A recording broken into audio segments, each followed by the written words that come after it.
From the high mountains of Anatolia to the vast blue edges of the Mediterranean, there once rose an empire unlike any other, an empire shaped by dreams, steel, strategy, and centuries of quiet endurance.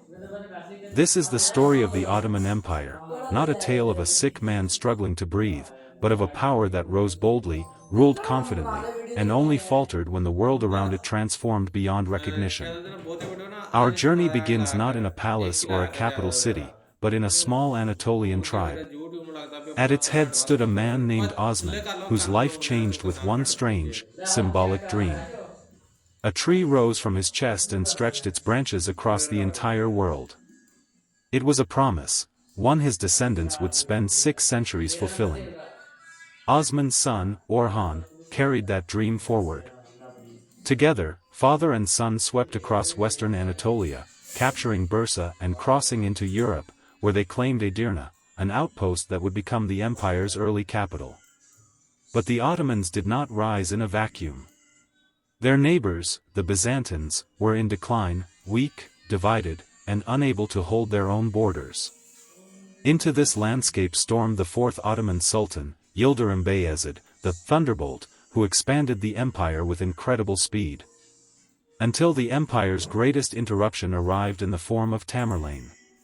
Tamerlane's invasion shattered Ottoman control and plunged the dynasty into its first and only major civil war. Policy, eliminating rival princes to prevent succession struggles. Brutal, yet stabilizing. When the dust settled, the Ottomans turned toward the one prize that had haunted them for generations, Constantinople. This ancient city, half symbol, half stronghold, divided their empire in two and stood as the heart of Christian Rome. Enter Mehmed II, the conqueror. With enormous cannons and a determined army, he pulled off what many believed impossible. He took Constantinople, reshaped it, and made it the vibrant capital of a new Ottoman world. Among the buildings spared from destruction was the legendary Hagia Sophia. Awestruck by its beauty, Mehmed converted it into a mosque, preserving its legacy for future centuries.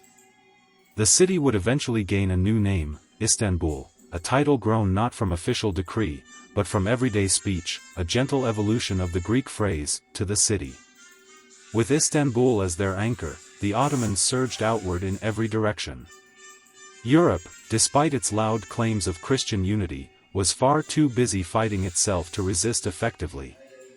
The Ottomans mastered diplomacy, turning rivals against one another while forging profitable ties with powers like Venice. This unlikely partnership carried classical knowledge into Europe and helped spark the Renaissance. But the true golden age began with Suleiman the Magnificent, a leader whose reign defined the empire at its peak. He reformed laws, enriched the treasury, expanded borders, and commissioned breathtaking architecture through the genius of Mimar Sinan. It was an era of confidence, creativity, and unmatched influence. Yet even after Suleiman, the empire did something remarkable. It did not collapse. Instead, it stabilized. For more than 2 centuries, the Ottomans stood strong, holding vast territories, maintaining trade networks, and surviving every challenge with quiet resilience. People speak of decline after the Battle of Lepanto, but the truth is far simpler. The Ottomans lost a naval battle, and changed almost nothing else. Still, history is full of strange stories. The blue mosque's glowing tiles helped spread the word turquoise across Europe. Sultan Murad IV banned coffee and alcohol, then patrolled the streets in disguise to catch rule breakers himself. And in a bizarre twist, Ottoman sailors once raided Iceland. But the world eventually changed faster than the Ottomans did. By the 1800s, Europe surged ahead in tech.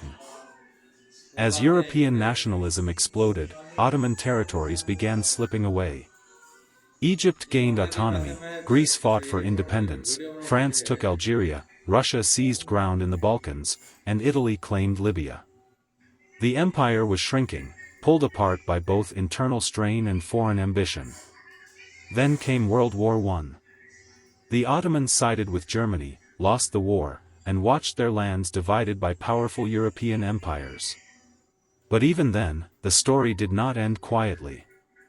In the aftermath, a new Turkish national movement rose, led by Mustafa Kemal Ataturk, who abolished the Ottoman state and built a modern republic from its ashes.